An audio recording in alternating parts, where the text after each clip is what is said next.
कितना घोटाला कोइलस मरलस केतना घर में से खइल लटे नए दादा। कितना घोटाला कोइलस मरलस केतना घर में से खइल लटे नए दादा। दिहलस दिल में भारी पे खइल लटे नए दादा। दिहलस दिल में भारी पे खइल लटे नए दादा।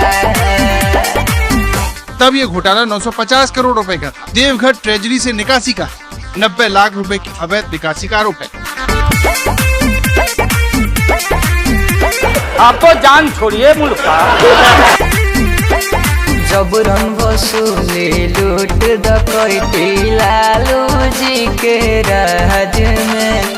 बेटी बहन के इज्जत लुटले गुंडन बीच समाज में।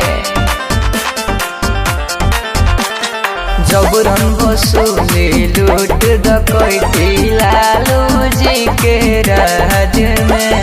बेटी बहन के इज्जत लुटले गुंडन बीच समाज में। किडनैपिंग के बीजन समय रहले टपटे तो होइल लटे नए दादा। दिहलस दिल में भारी पे होइल लटे नए दादा। दिहलस दिल में भारी पे होइल लटे नए दादा।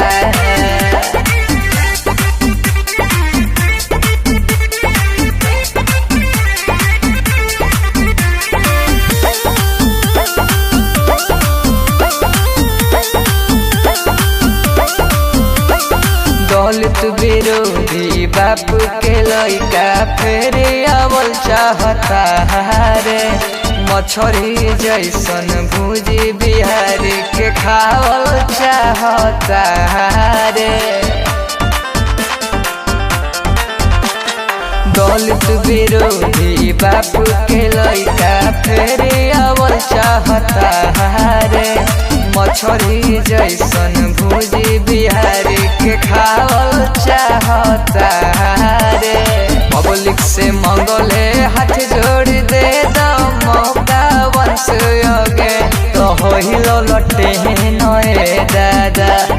दिहलस दिल में भारी पे होइल लटे नए दादा।